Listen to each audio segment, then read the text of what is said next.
everybody and welcome back to my YouTube channel.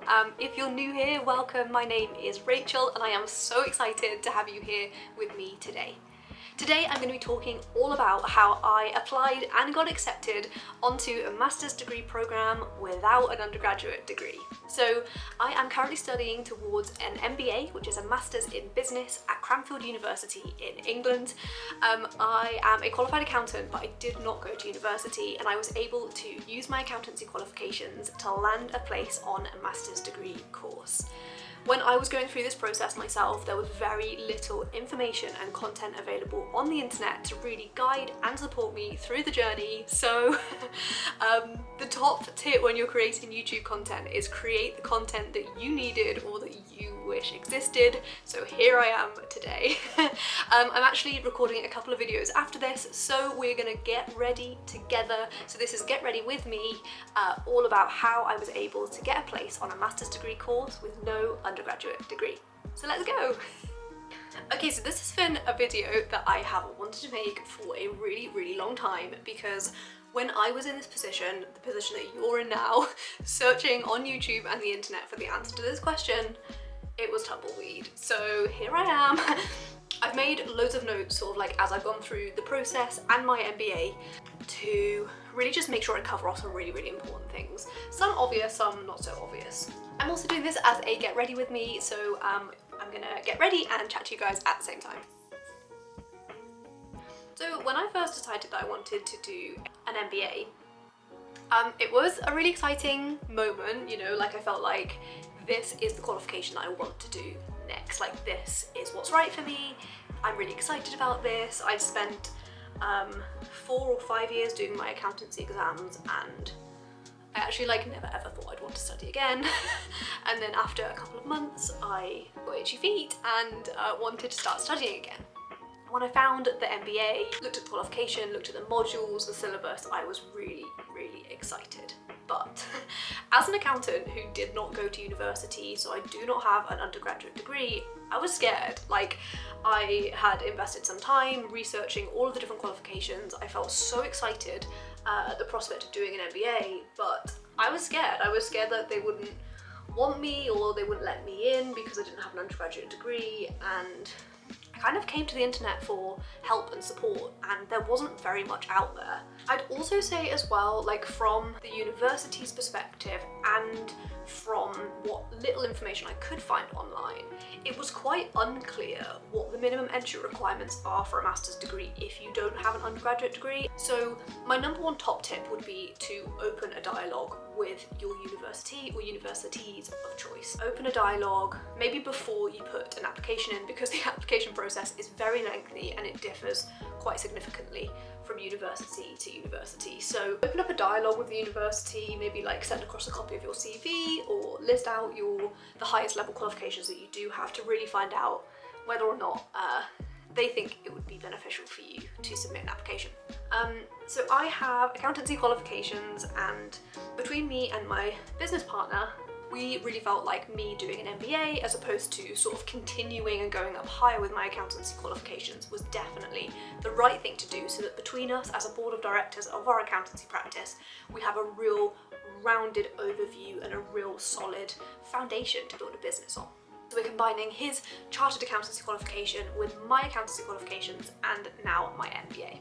So once you've opened up a dialogue with the university and they kind of, you know, you've got some sort of confirmation from them that they would be happy to receive an application from you, I just wanted to run through a couple of pointers and tips and things that I found through the application process. So if you are applying to more than one university, when you submit your first application, rather than just submitting the application online, copy all of the answers that you've written into a Word document called Master's Application Form.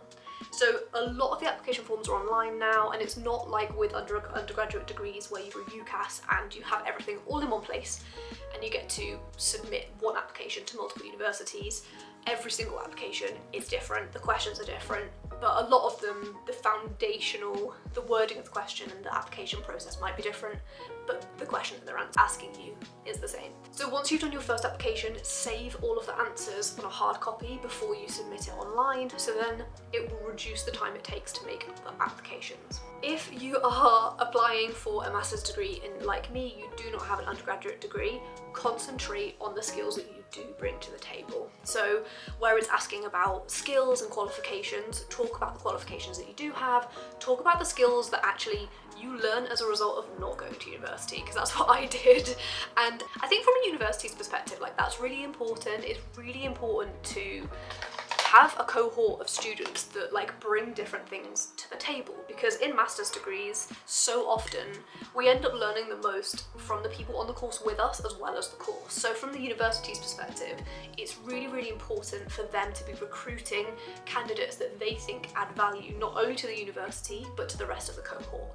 So at every opportunity, with every question, concentrate on the things that you have done, you can do, and what you bring to the table over and above a degree. Okay, so once you've submitted your application or applications to different universities and you're really excited, you've opened up dialogue with the universities on minimum applications and things like that, what will happen next is you'll be invited for an interview. So with master's degrees, if the university do accept candidates that don't have an undergraduate degree, it is very common. It's actually highly unlikely that they will take you without an undergraduate degree without interviewing you. So it's very likely that you will be asked to interview. Alongside the interview, again, it's very likely that they will ask you to sit a GMAT, which is a general master's admissions test. But for now, I'm just going to concentrate on the interview and I'm going to come on to the GMAT next. Timestamps are in the description below, so if you want to jump ahead, you can. I'd say my best advice, my top tips for the interview are basically like general interview tips. Personality is everything, like building a connection with the person that is interviewing you is also really important. Go into it really understanding your weaknesses, because those are the things you're gonna get asked on. If you're applying for a master's without an undergrad degree, you're gonna get asked about it. So make sure you're confident, you've got your story straight, and you know what you're going to say. So always go into it understanding what your weak points are and have pre-prepared answers for those questions. The good stuff, the fluffy stuff, you've got it, you got no problems. But the bits that maybe you're a bit insecure about or you're a bit worried about them asking you, over prepare for those bits. Okay, so next up we're going to talk about the GMAT. And I gotta say, again, this is something that I did a lot of research on online before I did mine, and someone came out of the exam hall that I was in doing my GMAT crying. Like, which is not funny, like, it's just, some people find it really traumatic, and I think it is a really good thing that you have to sit a GMAT, because if actually you can't sit and study for one test, like, you're not gonna be, a master's degree or an MBA is just going to be too much for you. So like, I've always viewed it as a really positive thing that they make candidates do a GMAT. I'd say the downsides are that a lot of people that do masters or specifically MBAs are older students that aren't used to studying, so it's a really good opportunity to get you back into the mindset and the habit of studying and revising. The GMAT is unlike any other exam I've ever sat in terms of like, not complexity, like content. So there's like lateral thinking alongside mathematics, and I am a qualified accountant, so the math side was fine, but the lateral thinking was very interesting. The timings are super intense. It's like 100 questions. I think it was 100 questions in 60 minutes. So actually timekeeping is one of the biggest things. So like it almost tests your ability to perform under pressure rather than your actual knowledge. Like, none of the questions are like super difficult. They're almost along the lines of an IQ test. If you've ever taken an IQ or an EQ test, they're quite similar. But I'd say, yeah, the most complex bit was timekeeping. Top tips for sitting the GMAT would be over prepare again, not only on content but on timekeeping. So once you've solidified the content and you're happy with what the content of a GMAT is, timekeeping. Like, you cannot practice enough for the GMAT, you cannot practice enough, and just going into it confident will really help you. I would also keep an eye out for not only GMATs but also some of the universities that I applied to and the GMATs that I sat. They actually sit their own university's GMAT, not a standard GMAT, so they are also different as well. So a couple of the universities that I applied to were also GMAT, but like had their own twist on things. So again, that's a really important question to ask in the interview process or the application process before you get to the GMAT is, do you operate on standard GMAT or do you run your own?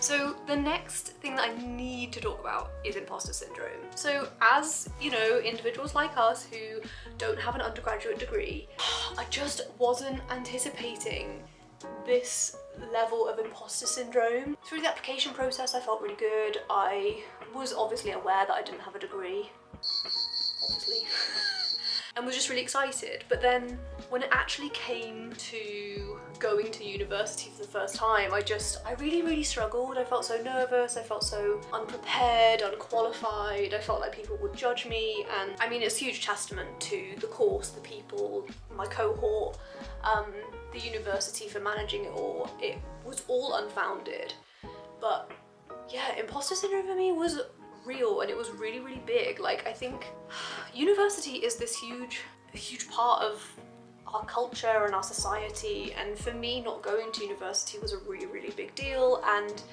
it's something that maybe like I hadn't quite processed how much of a big deal I thought it was until I was putting myself in a situation where I am literally the only person that doesn't have a degree. Yeah, like I just hadn't quite anticipated what that was gonna feel like. So really, I just wanted to offer a bit of help and support and guidance for you guys.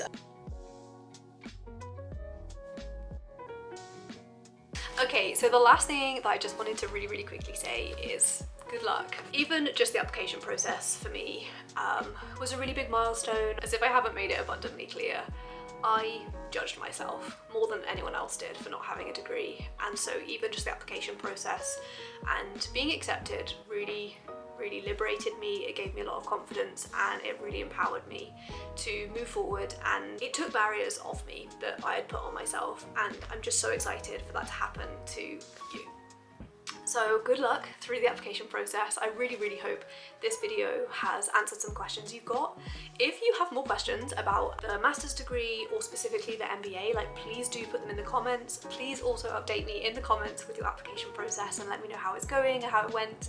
And we can start chatting in the comments. But thank you so much for spending some time with me today. I really appreciate it. Good luck.